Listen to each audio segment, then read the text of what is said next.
చూస్తున్నాం తెలంగాణ కాంగ్రెస్ లోకి చేరికలు కొనసాగుతున్నాయి.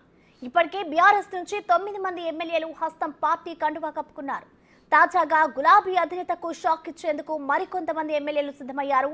ప్రత్యేకించి గ్రేటర్ లో ఆపరేషన్ ఆకర్ష్ పై ఫోకస్ పెట్టారు. త్వరలోనే Quthbullapur MLA Vivekananda Goud, Uppal MLA Bandaru Laxma Reddy, LB Nagar MLA Sudheer Reddy car దిగనున్నారు. అదే బాటలో Kukatpally MLA Madhavaram Krishna Rao, Patancheru MLA Gudem Mahipal Reddy, Amberpet MLA Kaleru వెంకటేష్లు కూడా ఉన్నారు. ఎమ్మెల్యేల వలసలన్నీ ఆపేందుకు కేసీఆర్ చేస్తున్న బుజ్జగింపులు పనిచేయడం లేదు. నియోజకవర్గ అభివృద్ధే ముఖ్యమని ప్రజాప్రతినిధులు తేల్చి చెబుతున్నారు. త్వరలో మరో 17 మంది చేరికతో కాంగ్రెస్ లో బీఆర్ఎస్ ఎల్పీ విలీనం కానుంది. అటు అసెంబ్లీలో ఇప్పటికే కాంగ్రెస్ బలం 75కు చేరింది.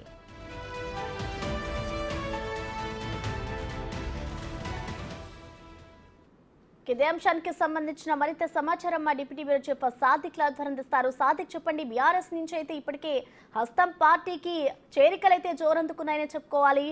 మరికొంతమంది కూడా బీఆర్ఎస్ పార్టీని వీడి హస్తం పార్టీలో చేరబోతున్నట్లు తెలుస్తోంది. ఎవరెవరు చేరే అవకాశం కనిపిస్తుంది సాదిక్? ఎస్ ప్రసన్న కాంగ్రెస్ పార్టీలో చేరేందుకు బీఆర్ఎస్ సంబంధించిన ఎమ్మెల్యేలు క్యూ కట్టే అవకాశం ఉంది. ప్రత్యేకంగా చూసినట్టయితే మనకు జిహెచ్ఎంసీ పరిధిలో ఉన్నటువంటి ఎమ్మెల్యేలందరూ కూడా ఈ వారంలో దాదాపు 10 మంది వరకు కూడా మొత్తం కలిసికట్టుగా కాంగ్రెస్ పార్టీలో చేరేందుకు ఇప్పటికే చర్చలు జరుపుతున్న పరిస్థితి కనబడుతుంది. కుత్బుల్లాపూర్ ఎమ్మెల్యే వివేకానంద గౌడ్ కూడా కాంగ్రెస్ పార్టీలో చేరేందుకు చర్చలు జరిపినట్టుగా సమాచారం అందుతుంది. ఇప్పటికే ఉప్పల్ సంబంధించినటువంటి బీఆర్ఎస్ ఎమ్మెల్యే బండారు లక్ష్మారెడ్డి కూడా కాంగ్రెస్ పార్టీలో చేరేందుకు సిద్ధమవుతున్నారు. ఎల్బీ నగర్ సంబంధించినటువంటి బీఆర్ఎస్ ఎమ్మెల్యే సుధీర్ రెడ్డి కూడా కాంగ్రెస్ పార్టీలో చేరేందుకు ఇప్పటికే సంప్రదింపులు కొనసాగాయి. ఆయన కూడా ఈ వారంలో జాయిన్ అవడానికి ఆస్కారం ఉందని కూడా పార్టీ వర్గాలు చెప్తున్నాయి.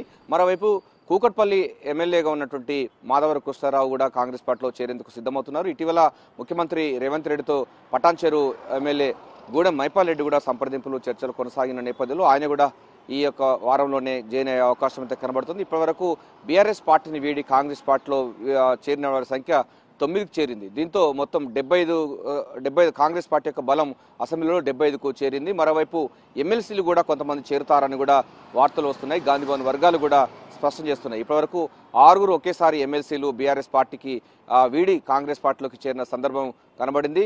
ప్రధానంగా దండవిట్టలు, భానుప్రసాద్తో పాటుగా ఎంఎస్ ప్రభాకర్, ఎగ్గే మల్లేష్తో పాటుగా బసవరాజ్ సారయ్య, బొగ్గవరపు దయానంద్ వీళ్ళందరూ కూడా జాయిన్ కావడం జరిగింది. సో అసెంబ్లీ బడ్జెట్ సమావేశాల కంటే ముందుగానే పూర్తి స్థాయిలో కూడా బీఆర్ఎస్ ఎల్పీ విలీనమయ్యే ప్రాసెస్ కనబడతా ఉంది. సో అందులో భాగంగానే ఇప్పటివరకు 9 మంది చేరారు. మరో 10 మంది చేరేందుకు కూడా సిద్ధం ఉన్నట్టుగా పార్టీ వర్గాలు చెప్తున్నాయి. దీని మేరకు సంప్రదింపులు కొనసాగుతున్నాయి. సో రకంగా చెప్పాలంటే బీఆర్ఎస్ పార్టీ రాజకీయ సంక్షోభంలోకి కూరుకుపోయే అవకాశం మెండుగా కనబడుతున్నాయి. సో అసెంబ్లీ బడ్జెట్ సమావేశాల కంటే ముందుగానే బీఆర్ఎస్ ఎల్పీ పార్టీ కాంగ్రెస్ లో విలీనమయ్యేందుకు రంగం సిద్ధమవుతుంది. ఏదైనప్పటికీ 9కి చేరింది బీఆర్ఎస్ పార్టీ ఎమ్మెల్యేల సంఖ్య.